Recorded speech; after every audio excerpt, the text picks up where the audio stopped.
Morning বন্ধুরা, তোমরা সকলে কেমন আছো? আমি খুব ভালো আছি।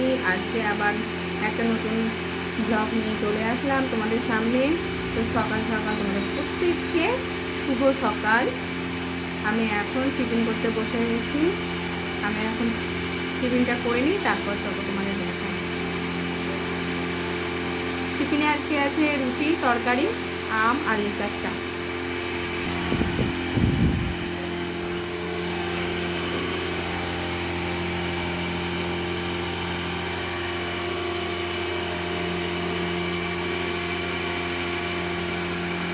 আজকে আমি রান্না করব আলু পটল দিয়ে মাছের ঝোল আর খারকোল পাতা বাটা, কলমির শাক।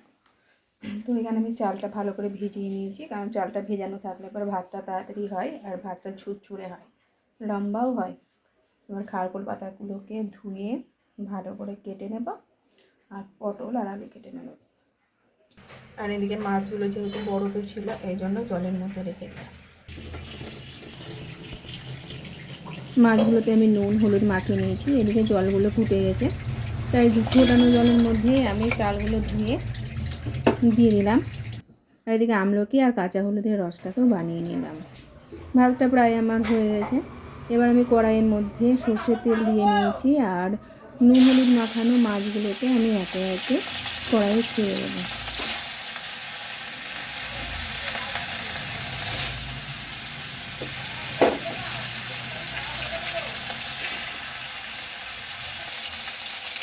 দিয়ে এবার মাছগুলোকে আমি উল্টে দেবো। উল্টে পাল্টে এদিক ওদিক করে আমি পুরো মাছগুলোকে ভালো করে লাল লাল করে ভেজে নেব।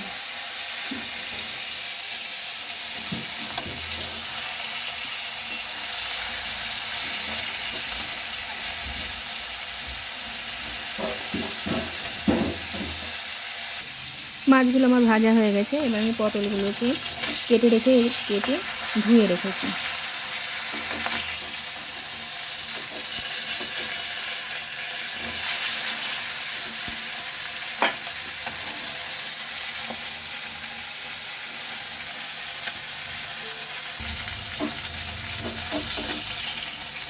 এবার মাছগুলোকে তুলে নেব।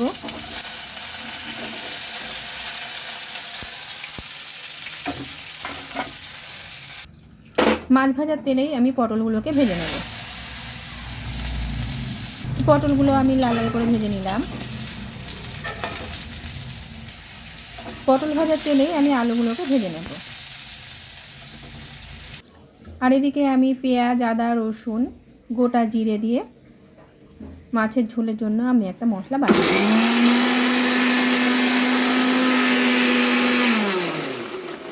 মশলাটা আমার বানানো হয়ে গেছে। এবার কড়াইটা আমি পরিষ্কার করে নিয়েছি। এর মধ্যে সর্ষের তেল দেব।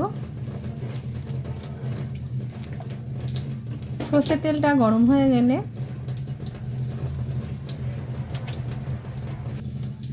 সাদা জিরে আর শুকনো লঙ্কা ফোড়নে দেব।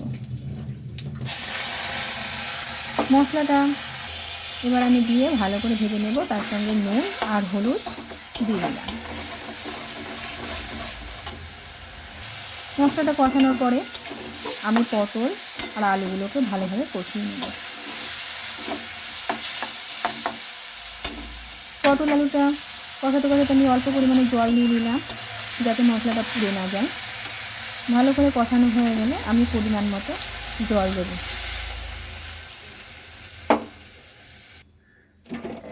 জলটা গরম হয়ে গেছে। এবার আমি মাছগুলোকে দিয়ে দেব। মাছ ফুটে গেলে আমি নামিয়ে নেব।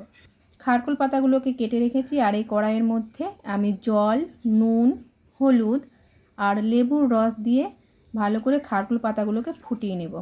হাজার হলে পরে কচু কিন্তু গলা চুলকাবেই, এই জন্য আমি ওটাকে ভালোভাবে সেদ্ধ করে নেব। নুন, হলুদ, লেবুর রস একটু নাড়াচাড়া করার পরে খারকোল পাতাগুলোকে দিয়ে দেবো। খারকোল পাতাগুলো কেটে ভালো করে ধুয়ে জল ঝরিয়ে রেখেছিলাম।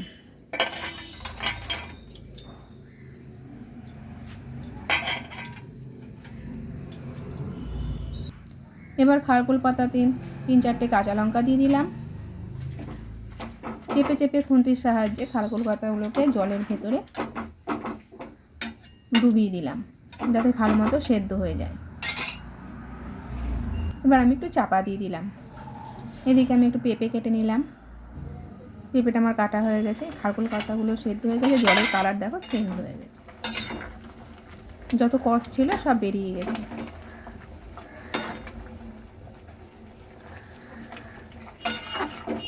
খারকোল পাতাটা সেদ্ধ হয়ে গেলে আমি ওটাকে জল ঝরিয়ে পাতাগুলোকে আবার পরিষ্কার ঠান্ডা জলে ধুয়ে মিক্সির জারের মধ্যে খারকোল পাতা রসুন দিয়ে পেস্ট করে নেব।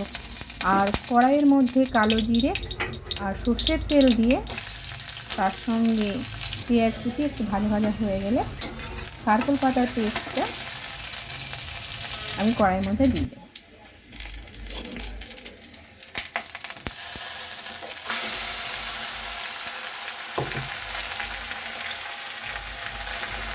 এবার আমি নুন আর হলুদ দেব।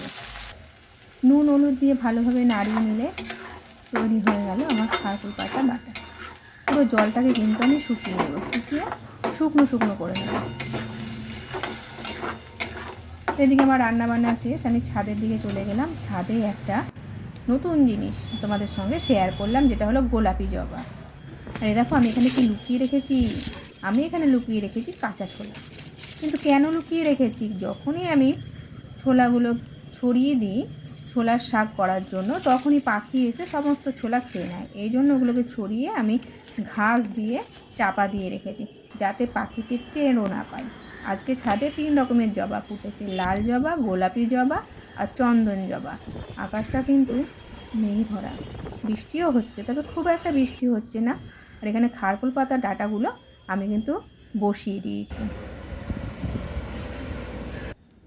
দেখ 3 রকমের জবা। আজকের ভিডিওটা এটুকুই, আবার দেখা হচ্ছে নেক্সট।